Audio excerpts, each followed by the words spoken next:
So you're getting ready for the Sinister Shots contest, your chance to win big with Boris Effects optics. You're starting to play around with some of the effects, and what you'd like to do is isolate them to a specific region of your image. I'm going to show you how to do that easily with one very powerful tool, Easy Mask. Let's get started. So I'm here inside of Photoshop. I've already made a duplicate copy of my layer, which I've turned into a smart object in order to preserve my workflow. With the layer selected, I'm going to head to the filter menu where I'll choose Boris Effects Optics. Since this is the first time that I'm sending this image over, I can choose No from the dialog box.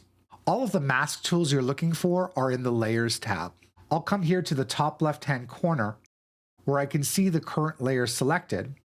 And just above that, I can see the Add Mask tool. Once clicking on it, there are a variety of masks that we can use for our workflow. Since what we want to do is define the difference between the background and our foreground subject, I'm going to choose Easy Mask.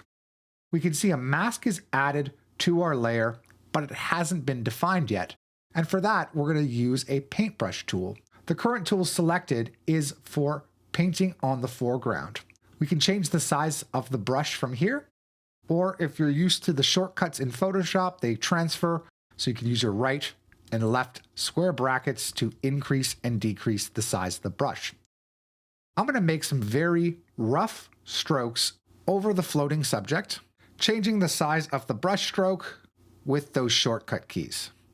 Once that's loosely defined, I'll switch from the paint foreground icon to the paint background icon.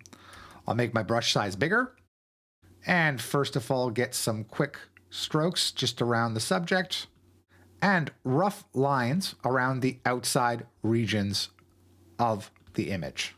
Once satisfied, I can now allow optics to do the heavy lifting for me. At the top of the toolbar, click on the gear icon, which is going to generate a mask. You'll see a small preview now available for you in the Layers tab. But in order to see the detail a bit better, we can activate a mask view directly inside our middle viewer. Click on the mask button, or you can simply press the M key.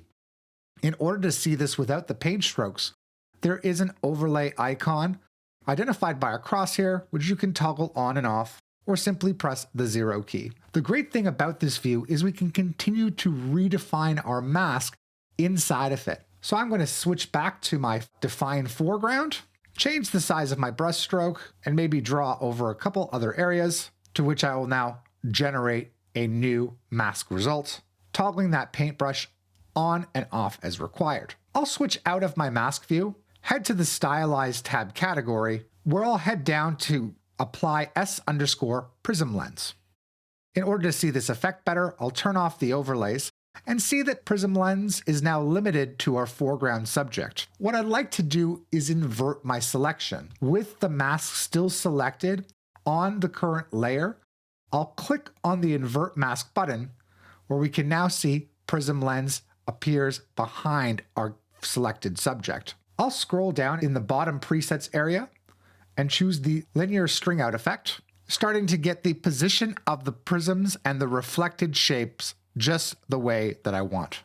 Now, another incredibly powerful feature is your ability to transfer the mask that you've created inside of optics for continued use in Photoshop. Going back to the Layers tab, where we've added the mask to the current layer above, there is a share icon or export masks that we can click in order to activate. Now that this is activated, simply go to the bottom right of the interface and click on Apply. Once we head back into Photoshop, not only will we see optics applied as a smart filter because of our workflow, but if I turn off the background layer, we can see the inverted mask that we brought over. If this was unintended, simply double-click to head back into optics, and we'll choose Yes in order to load our previous setup. I've only covered the surface of Boris Effects optics, and if you need more info, we have some in-depth tutorials as well as quick ones too. We're excited to see what you create. Don't forget to hashtag Sinister Shots as well as Boris Effects for your chance to win big with tons of prizes. I'm Nick Haraz, and for more details about this contest, check out the description below.